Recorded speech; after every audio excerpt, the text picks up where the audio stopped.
Hello everyone, in today's video I'm going to show you what is in this bag. I'm packing to go to assist one of my dearest friends into her first labor and birth. Therefore I'm going to show you what I'm bringing, as what tools I'm bringing to help her to cope during labor. So make sure to check the video to know what you can use also for your own labor. Let's start.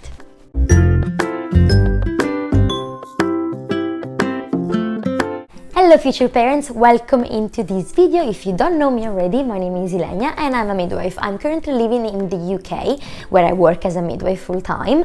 However, I am Italian and I have currently one of my best friends pregnant with her first baby, so I'm very excited, and she's gonna be due soon. I don't know when I'm gonna publish this video. I hope this baby is going to wait for me.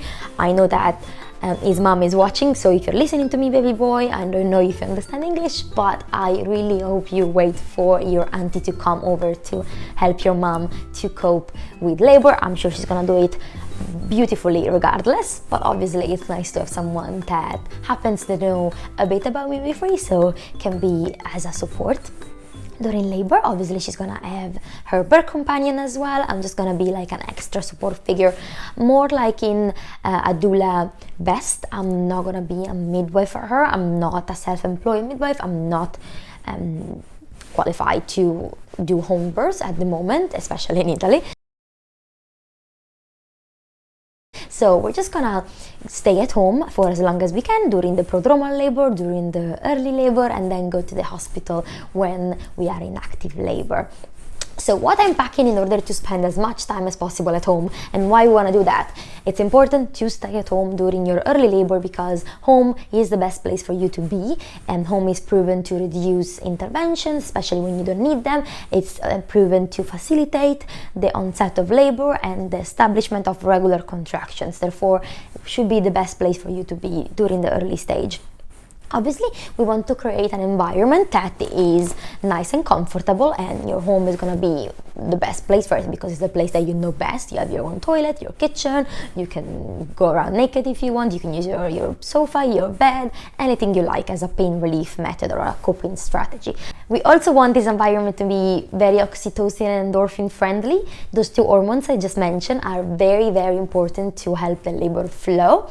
The oxytocin is a very shy hormone, so it gets promoted, its production is enhanced during intimacy moments. So when you are cuddling with your birth companion, or when you are in a low voice environment with dark or dim lights. Therefore, I have packed some electric lights, so this electric candle, and also some of fairy lights that you can use to put around the couch or around any furniture that you like.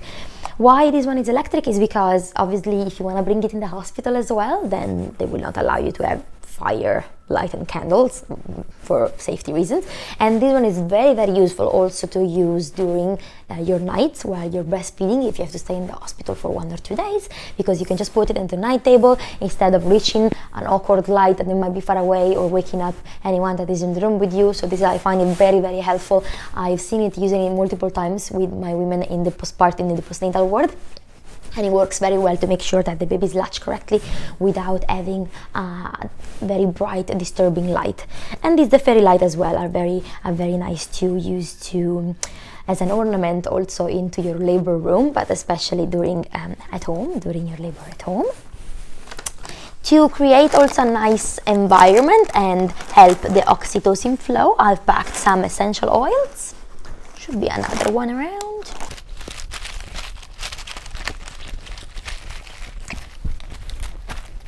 Essential oils are very good, again, to create that kind of calm and soft and relaxing environment. So if you like them and if you've used them before, I would not recommend to start in labor because you might find them not appealing to you. But if you like essential oils, if you've been using them during pregnancy, I will definitely recommend them to just put some drops into a diffuser. You can use lavender, chamomile, or if you need a bit of energy, orange, lemon, peppermint, anything that you like really. There are some oils that are not extremely safe to use, especially if you're having a lot of contractions. For example, Kalari sage or rosemary. If you're already having a good contractile activity, I would not recommend them, those two. Otherwise, usually any essential oil is safe. Always check with your midwife which one you can use, if you can use them during pregnancy and labor for sure. What else? To help with labor pain, I've packed a labor comb, and I'm not going to go into details about it now because I'm going to do a full video dedicated to this, and also a tennis ball, which are not your common two items as you put in your labor bag.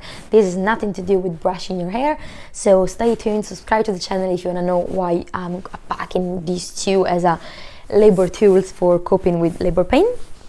Another tool that I'm definitely going to bring to her, especially because I don't know if it's available in Italy, are the TENS machines.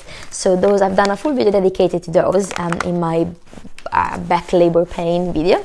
So those are electrodes that you can put on your back and use this remote hand remote controller to give basically stimulation and impulses through these electrodes that are really helpful if you are experiencing back labor. Especially back labor is typical in the first hours of labor, so in prodromal labor or early labor, those are very good. They're going to be very, very good. If you don't have them, you can use counter pressure, you can go into the warm shower, you can use a hot water bottle. Obviously, my friend has already done her labor bag, so she already has those tools into her labor bag. There's just some extra hints and some extra things that I'm bringing to her to help her. I've packed also some gloves if we need to do some internal examinations. Again, not something that I recommend to do if you're not a midwife. I've also packed the Sonicate, the handheld Doppler. This is going to be used by your midwife to listen to your baby's heart rate. This is not something that I would recommend you buy if you're pregnant, absolutely not, because it can give you false reassurance if you're not sure about the movements and you're wondering about the baby's heart rate. So no, don't buy it if you don't know how to use it. Obviously, I have my own. I use it a lot when I was a volunteer midwife in Africa, so I am bringing it with me in case. But in early labor, you are fine to stay home and just check your baby movements. If your baby is moving okay, then you're fine to stay at home and until you're in active labor or your water breaks or you feel that you need to go to the hospital for any pain relief or anything like that. Otherwise, you don't need your baby to have the heart rate checked unless you have any concern. Just go straight to the hospital. I also pack a nightgown, a hospital gown, like a labor gown, whatever. This one just because it's nice and I love it. It's very handy because it opens at the back. But anything that you want to use, you don't need to wear the hospital gown. You can wear your own nightgown. One is nice and comfortable, extra large, so that it's easy to access, to put a IV access if you need to have one, to put the monitor if you need to have them. Actually, this one, the one that should be used to you if you're having a low-risk pregnancy. So once you're in active labor, your midwife is going to check with the Doppler every 15 minutes after a contraction. She's going to check the baby's heart rate. Although if you have a medium or high-risk pregnancy, then you might need to use the continuous monitoring, the CTG.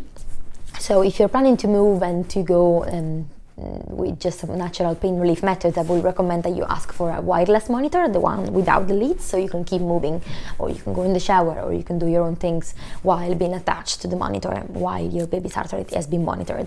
So just to be linking with the nightgown, anything that is comfortable, extra large, and easy access for yourself or for your midwife. Last but not least, I've packed some syringes.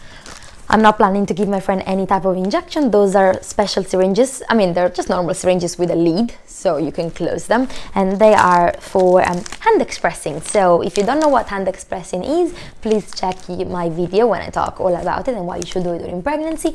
During labor, it's very beneficial to express some colostrum because you can have a little stash, so we can put in these syringes or any container that is sterile, and then you can close and put it in your fridge or freezer, so you can give an extra boost of colostrum to your baby when she or he is born. And also, hand expressing during early labor can help your uterine contraction to establish and to become regular, especially in those labors where they start and stop. This might definitely help some natural oxytocin flow and therefore help you to go into active labor.